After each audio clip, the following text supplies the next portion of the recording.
Joe Biden's weak leadership is the greatest threat to our national security. We are in more danger today than we were on September 10th, 2001. But this aversion to using force and refusal to portray strength to the world didn't start with Joe Biden. In many respects, the current president is just following the weak lead of the Democrat Party. For decades, those on the left longed to be likable, and they were willing to sacrifice American security in favor of optics.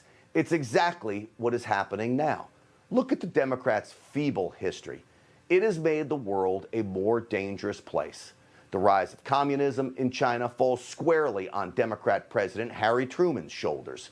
He opted for diplomacy over strength and not only allowed, but enabled the fall of China to the Communist Party. His weakness on the world stage still haunts us today. And in 1968, led by hardcore leftist George McGovern, the Democrat Party widely rejected Americans' traditional anti-communist stance. That set the stage for the all-out communist push we now see in this country today. And let's go to Vietnam. President Nixon had the North Vietnamese on the run. But in 1973, the Democrat Congress, under tremendous pressure from liberals nationwide, passed the Case-Church Amendment, officially ending direct U.S. military involvement in Vietnam. That came shortly after the Paris Peace Accords. The Democrats in Congress never allowed Richard Nixon to fight the Vietnam War to win. Again, China and communism are victorious. Now let's turn to Iran. It's now our enemy today because Jimmy Carter turned his back on a one-time ally there, which allowed for the radical Ayatollah Khomeini to seize power.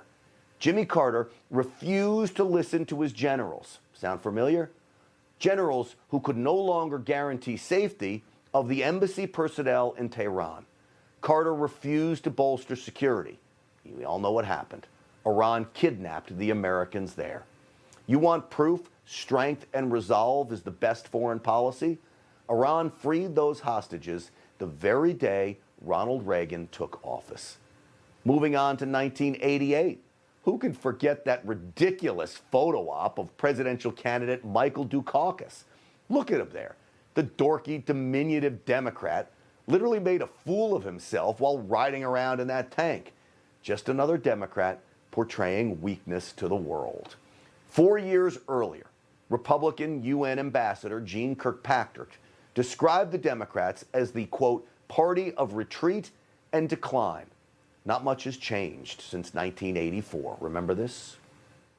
Today, foreign policy is central to the security, to the freedom, to the prosperity, even to the survival of the United States.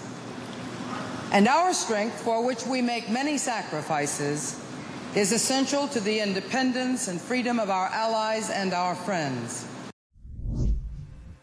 Well, that is still true today, so many decades later. You see, the Democrats have always been dangerous, a liability to our safety and security. Once again, history is repeating itself here.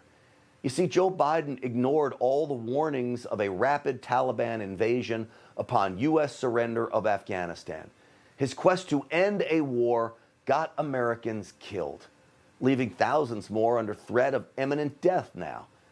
Just to Team Biden and their words, take a look at them. They can only be described as weak, feckless, ignorant, and even delusional.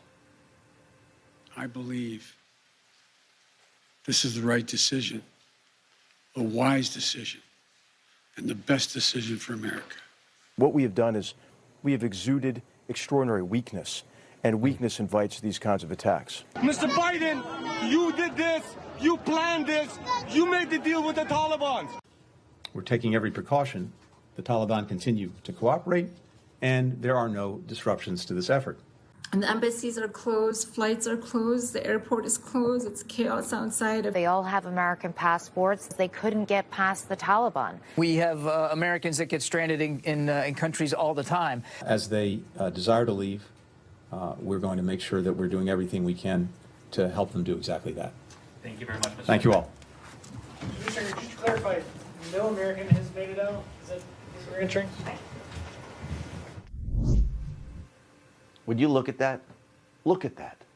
When you lead from a position of not wanting to offend your enemies, when your goal is to be inclusive at all costs, when you believe good exists in everyone, you put America in danger.